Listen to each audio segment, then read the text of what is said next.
তো বন্ধুরা আমাকে দেখে বুঝতেই পারছো যে আমি শরবত ঘাটছি। হ্যাঁ, এটা বেলের শরবত। তার কারণ আজকে আমাদের দুর্গা মন্দিরে ঠান্ডা প্রসাদ দেওয়া হবে, তো ওই জন্যে আমার দায়িত্বে বেলের শরবত করা পড়েছিল। বৌমনি বৌদি ওরা সবাই ফল কাটছিল।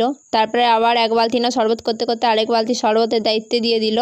এরপর পুরোহিত মশাই দেখলেন যে পুজোর সাজ সব ঠিকঠাক আছে কিনা। আর এদিকে টুটু অনেক কাঁদছিল বলে ওই জন্য আমি এই গরুটার কাছে নিয়ে এলাম ওকে। ও তো দেখে ও খুব খুশি। এরপর হচ্ছে আমরা এখান থেকে যেয়ে পুজো যেখানে হচ্ছিল সেখানে যেয়ে পুজো দেখছিলাম।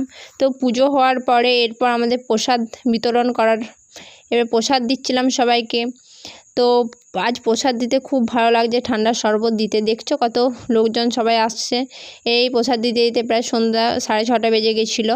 তারপরে প্রসাদ দেওয়ার পরে আমরা একটু গল্প করলাম। হ্যাঁ, তারপরে এই বাচ্চা ছোটো ছোটো ভাই বোনগুলো আসছিলো, খুব ভালো লাগছিলো ওদেরও, ওরাও খুব